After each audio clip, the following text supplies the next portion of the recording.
কোরবানির ঈদের পর দেশের বিভিন্ন এলাকায় যখন গরুর চর্বি অনেকের কাছে হয়ে ওঠে অব্যবহৃত বর্জ্য, তখন সেই চর্বিকে ঘিরে গড়ে ওঠে এক ব্যস্ত শিল্পচক্র। গরুর চর্বি দিয়ে রাজধানীর হাজারীবাগের বেশ কয়েকটি কারখানায় দিনরাত চলছে গরুর চর্বি প্রক্রিয়াজাত করার কর্মযজ্ঞ।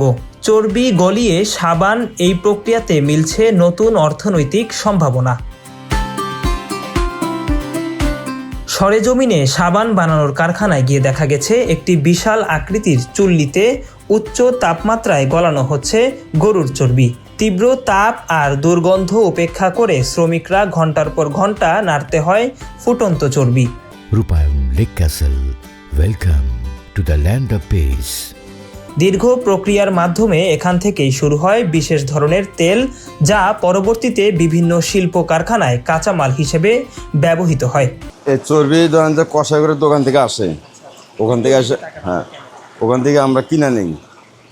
কিনে নেওয়ার পরে তারপরে ধরেন যে এখানে আমরা গালায়া এটা ড্রামে বইরে ধরেন যে এটা সাবান কারখানায় যায়।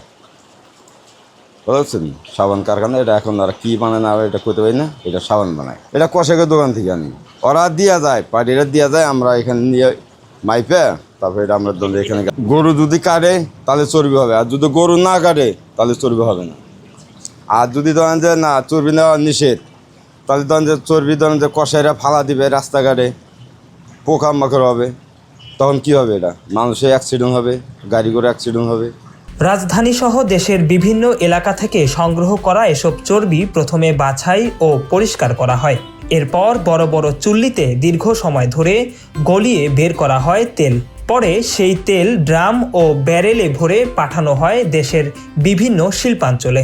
পদ্ধতি হলো যেমন কষে দোকানে গরু জবে হয়, কষে দোকানে বিভিন্ন হকার থাকে, হকাররা এই দোকান থেকে সংগ্রহ করে আমাদের কাছে না বিক্রি করে, আমরা তা ক্রয় করে নিই। ক্রয় করার পর এটা হান্ডিতে জাল হয়, জাল হওয়ার পর এটা ব্যারেলে ভরা হয়। ব্যারেলে থেকে এটা ডাইরেক্ট চলে যায় চিটাগাং, চট্টগ্রাম, বিভিন্ন জায়গায় চলে যায়। এটা মূলত এটা কাজে লাগেলো বল সাবানের, আলম সব ফ্যাক্টরি বা বিভিন্ন ফ্যাক্টরি আছে, কাপড় কাচের সাবান এটা ব্যবহৃত হয়। জি অনেক বড় বিভিন্ন জায়গায় তো যায়, যেমন হকাররা বিভিন্ন জায়গায় কালেক্ট করে আমাদের দেয়, যেমন আমরাও এমন একজন লোকের দ্বারা দেই, উনি আবার ডাইরেক্ট ফ্যাক্টরিতে সাপ্লাই দেয়। প্রক্রিয়াজাত এই তেল ব্যবহার করে তৈরি হয় বিভিন্ন ধরনের সাবান, অর্থাৎ এক সময়ের অব্যবহৃত বর্জ্যই এখন শিল্পের মূল্যবান কাঁচামালে পরিণত হয়েছে। তবে এই কাজে শ্রমিকদের পোহাতে হয় নানা ভোগান্তি। প্রচণ্ড গরম, দুর্গন্ধ আর অস্বাস্থ্যকর পরিবেশের মধ্যেই কাজ করে থাকেন শ্রমিকরা। এটা ধরেন যে 8 ঘন্টা 10 ঘন্টা যায়। হ্যাঁ জ্বালা, এটা আমি যে লার্কিদা করি, এটা একদম গইলা ধরেন যে ছোট ছোট চাকা হবে, এটা ছাকা হবে আলাদা, ওইটা আবার তুলে নিয়ে আবার টুকরির মধ্যে দেবো, ছাকবো, ছাইকার তেলটা এবার ওটা আবার নিয়ে ফালা দেবো। এটা 1 টন যদি গালাই তাই ধরেন যে 700 কেজি হবে। এটা আমরা ড্রামে বই ধরেন যে পার্টিরে নিয়ে যায়, সাবান কারখানা দেয়, বিভিন্ন জায়গায় যায়। না আমাদের বড় বড় কোম্পানির আসে না, এই ছোটোখাটো কোম্পানি এরাই আসে।